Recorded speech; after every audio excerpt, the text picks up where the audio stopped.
country. Hey guys, President Biden's addressing Deeply personal. on the takeover It's for me as well. on I've what is the worked in country these again? issues as long I as think anyone. it's Iraq. But anyway, let's listen. Afghanistan during this war, while the war was going on, from Kabul to Kandahar Oh, Kabul. to the Kunar Valley. I've traveled. Address to on Kabul. different occasions. Let's listen for a while. I've met with the people. I've spoken to the leaders. I spent time with our troops. And I came to understand firsthand. And as you know, I'm still taking a break from YouTube. So now we're focused on what is possible. We will continue to support the Afghan people. We will lead with our diplomacy, our international influence, and our humanitarian aid. We'll continue to push for regional diplomacy and engagement to prevent violence and instability. We'll continue to speak out for the basic rights of the Afghan people, of women and girls, just as we speak out all over the world. I've been clear that human rights must be the center of our foreign policy, not the periphery. But the way to do it is not through endless military deployments. It's with our diplomacy, our economic tools, and rallying the world to join us. Let me lay out the current mission in Afghanistan. I was asked to authorize, and I did, 6,000 U.S. troops to deploy to Afghanistan for the purpose of assisting in the departure of U.S. and allied civilian personnel from Afghanistan, and to evacuate our Afghan allies and vulnerable Afghans to safety outside of Afghanistan. Our troops are working to secure the airfield and ensure continued operation of both the civilian and military flights. We're taking over air traffic control. We have safely shut down our embassy and transferred our diplomats. Our diplomatic presence is now consolidated at the airport as well. Over the coming days, we intend to transport out thousands of American citizens who've been living and working in Afghanistan. We'll also continue to support the safe departure of civilian personnel, the civilian personnel of our allies who are still serving in Afghanistan. Operation Allies Refugee, which I announced back in July, has already moved 2,000 Afghans who are eligible for special immigration visas and their families to the United States. In the coming days, the U.S. military will provide assistance to move more SIV eligible Afghans and their families out of Afghanistan.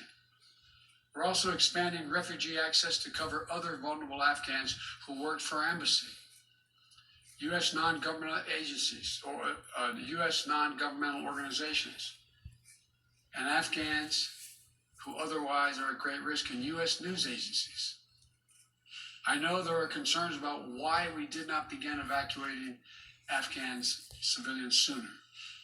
Part of the answer is some of the Afghans did not want to leave earlier, still hopeful for their country. And part of it because the Afghan government and its supporters discouraged us from organizing a mass exodus to avoid triggering, as they said.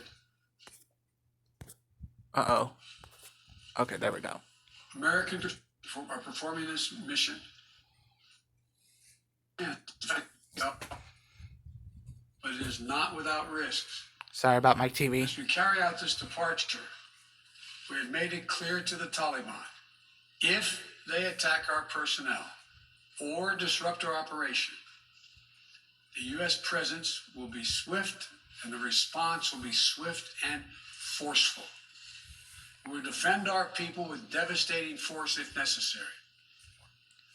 Our current military mission will be short in time, limited in scope, and focused in its objective. Afghan.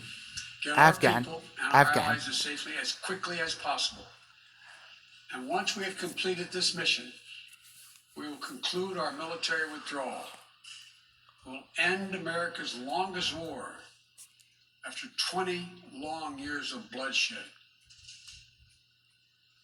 The events we're seeing now are sadly proof that no amount of military force would ever deliver a stable united, secure Afghanistan, as known in history as the graveyard of empires.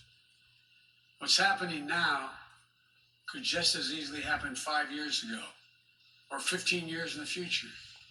We have to be honest. Be Our honest. mission in Afghanistan is taking many missteps, made many missteps over the past 2 decades. I'm now the 4th American president to preside over war in Afghanistan. You mean 46? 46? Democrats and 2 Republicans. I will not pass this responsibility on to a 5th president. I will not mislead the American people by claiming that just a little more time in Afghanistan will make all the difference. Nor will I shrink from my share of responsibility for where we are today and how we must move forward from here. I am President of the United States of America. Yes. And the buck stops with me. Yes. I'm deeply saddened by the facts we now face. But I do not regret my decision to end America's warfighting in Afghanistan and maintain a laser focus on our counterterrorism mission there and other parts of the world. Our mission to degrade the terrorist threat of Al-Qaeda in Afghanistan and kill Osama bin Laden was a success. Yeah. A decades-long effort to overcome centuries of After history. Obama sent his And permanently military. change and remake Afghanistan was not, and I wrote and believed it never could be. I cannot and will not ask our troops to fight. Just like Obama took down bin Laden. In another country. I'm proud of him. Taking casualties, suffering life-shattering injuries, leaving families broken by grief and loss. This is not in our national security interest. It is not what the American people want. It is not what our troops, who have sacrificed so much over the past 2 decades, deserve. I made a commitment to the American people when I ran for president that I would bring America's military involvement in Afghanistan to an end. While it's been hard and messy, and yes, far from perfect, I've honored that commitment. More importantly, I made a commitment to the brave men and women who serve this nation that I wasn't going to ask them to continue to risk their lives in a military action that should have ended long ago. Our leaders did that in Vietnam when I got here as a young man. As a senator. I will not do it in Afghanistan. I know my decision will be criticized, but I would rather take all that criticism than pass this decision on to another president of the United States, yet another one, a 5th one. Yes. Because it's the right one, it's the right decision for our people. The right one for our brave service members who risk their lives serving our nation. And it's the right one for America. Thank you. May God protect our troops, our diplomats, and all brave Americans serving in harm's way. God bless you, Dad.